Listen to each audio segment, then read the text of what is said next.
in the annual Torah portion, we are in Noach.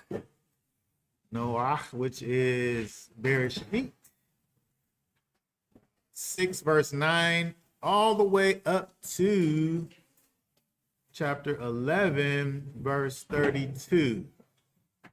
I wanted to just briefly talk about Genesis chapter 6, Bereshit chapter 6, verses 9 through 13.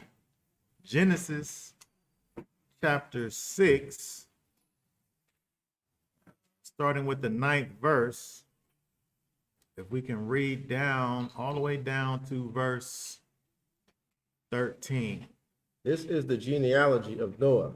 Noah was a righteous man, perfect in his generation. Noah walked with Elohim, and Noah brought forth three sons, Shem, Ham, and Japheth. And the earth was corrupt before Elohim, and the earth was filled with violence. And Elohim looked upon the earth and saw that it was corrupt, for all flesh had corrupted their way on the earth. And Elohim said to Noah, the end of all flesh has come before me, for the earth is filled with violence through them. And see, I am going to destroy them from the earth. Okay, very good. It's interesting when we look at Noah. We look at Noah and we see the, I almost don't want to say story, but it's the telling of Noah, right? It's kind of an amazing thing that occurs when we look at Noah and kind of the reset of mankind,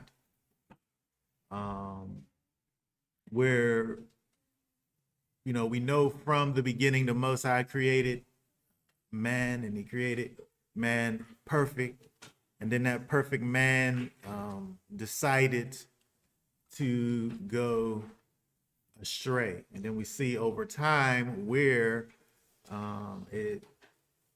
we get to this place where, speaking of the end of all flesh, right? And so when we look at Noah, and think about, kind of the things that this story tells us. Somebody asked me, this young guy, at work asked me, did I think Noah, the story of Noah and the flood, was a parable, or was it something that really happened?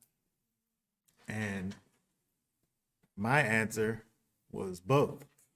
It was both. It really happened, but it's a something that really happened that also is teaching you something. It's an event that happened that is actually teaching you something. When we look at the story of Noah, it's interesting because he was this guy. We look at verse 9, who was it says multiple things, but it says three things about him actually. That he was a righteous man, that he was perfect in his generations. And sometimes I think people like to speak about Moses as being kind of relatively righteous, right? He was righteous relative to the people that was around him. I don't know if I like to think about Noah in that way. I feel like in this verse here, the verse is giving us three things here, and they're not the same thing, I don't think. That's my thoughts on the matter. I feel like it's telling us, first of all, that he was a righteous man, that he was perfect in his generations, and that he walked with Elohim. I feel like if we was just to say that he was relatively righteous,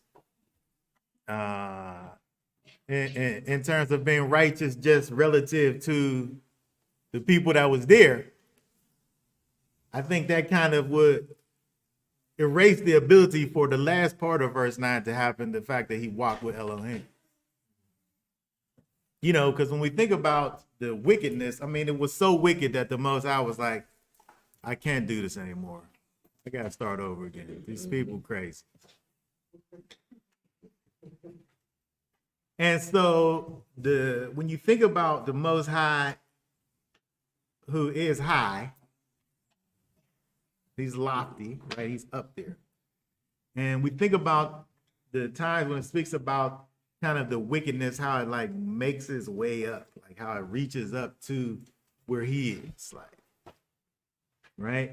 Like that's how it's spoken of, like the wickedness made its way into the Most High, finally where he gets to the place where he's done. And so when we think about the Most High and his standards of holiness, of righteousness, we can't really say that if Noah walked with Elohim, that he was better than the rest of the people that was down there with him. Like, because that's like, what's that saying? Like, it's not really saying too much. But when we think about this story now, in terms of thinking about it, in terms of how it teaches us something, you know, we're kind of living in the days of Noah. When you look outside and there's nothing just but wickedness going on around you. Like you think, when you try to think about the atmosphere, like what was going on in the days of Noah, like in the actual days of Noah, it's not that hard, I don't think, to think about the utter wickedness that was around. For us now, we're able to look outside and see what's going on outside, which is literally crazy. Crazy is not even, like, I don't even know the word to use to define the level of utter wickedness and gross iniquity that exists in this place that we live. But Noah, again, helps for us to see how we should actually be in this world for us today. He lived in this world of wickedness when wickedness surrounded him. He had this mission that he had to complete, which to him and everybody else around him, the mission was pretty left field a little bit. He wasn't in the water. He wasn't like at the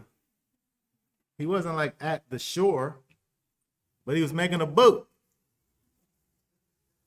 Like, how was he supposed to move the boat? Like, how was he supposed to move that big boat to like where water was? Like, how many times did people probably come up to him and be like, you know, I see you making a boat. All right, but how you gonna move it?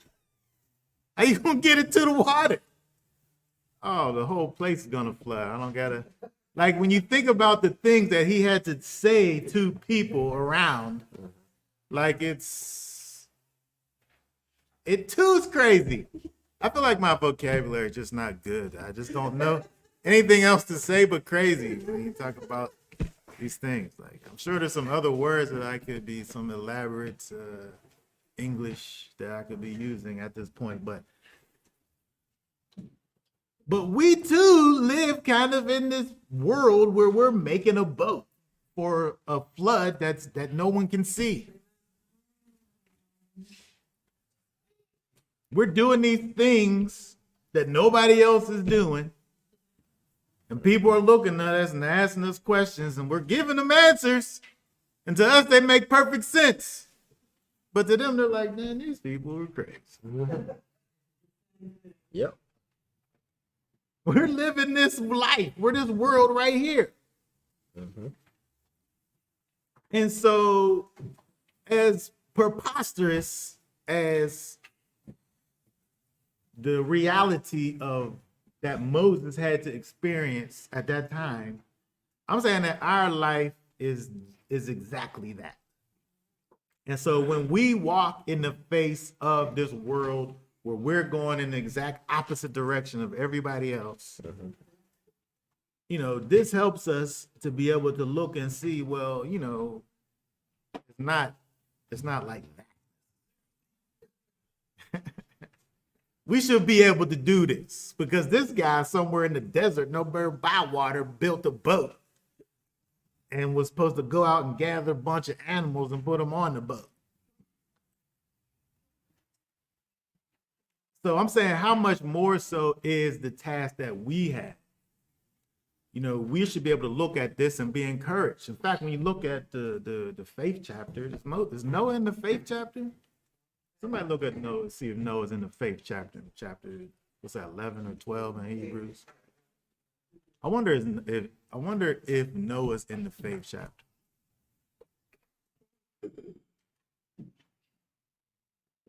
Oh, you mentioned it in the New Testament.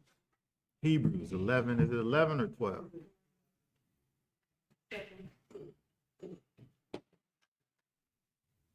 Well, put that up for us. Hebrews chapter. Then we're going to be done talking about. Hebrews 11:7.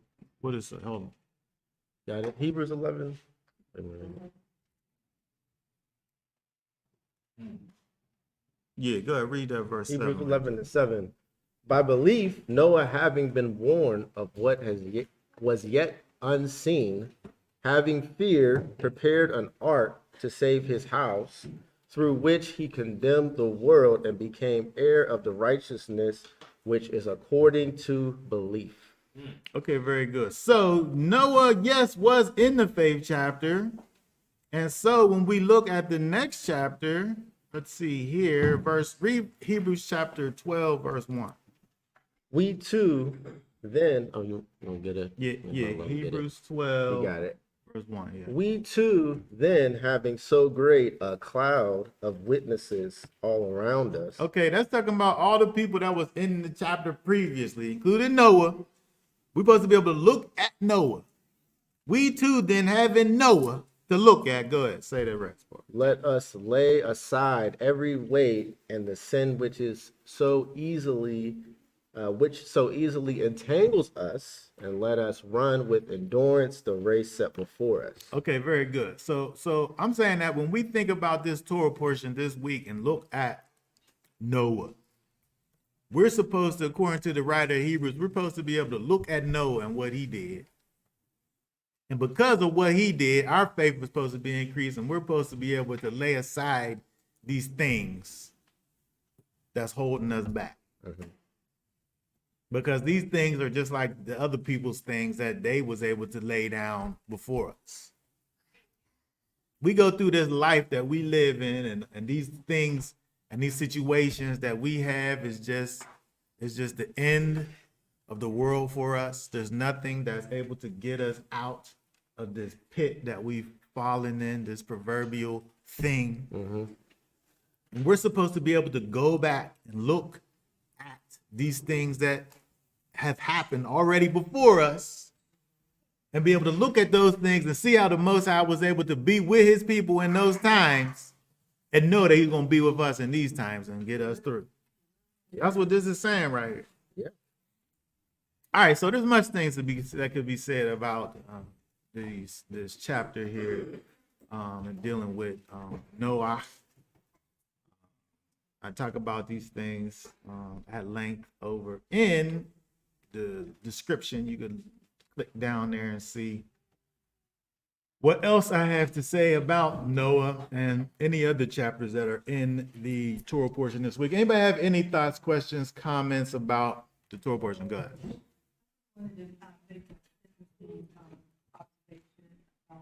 Noah, Hebrew, his name means to rest. Hold on, talk a little louder. I said in Hebrew, Noah means to rest. Mm-hmm. And then when you compare that to Genesis 8:4, it reads, "And the ark rested in the seventh month, on the seventh day of the month." Mm-hmm. I just think that is very interesting how his name means to rest. Yeah. In relationship to Hebrew. Right. He has this name that deals with the idea of resting or coming to the finality of a situation or whatever, this number 7 time that also has the same kind of idea of, completion or finality. On the Shabbat, we rest when it's a cycle has been completed. We can think about Noah, whose name is rest, who causes us to be able to think about the fact that if we live a life that's like unto Moses, that's, in righteousness, that's perfect in our generation, we're walking with Elohim, that we're able to rest. You're able to be at rest. You're able to be at rest.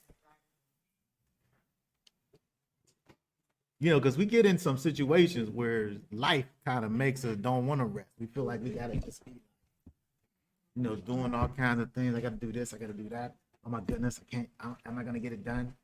But if we have those things, if we're able to be righteousness, which we receive righteousness through Yeshua, right? If we're able to be perfect in our generations, right? If we're able to not allow these external influences to dictate our life, but instead allow for the Most High and the Ruach HaKodesh to be our influence, not our main influence, but our only influence, and we're able to walk with Elohim, we should be able to rest.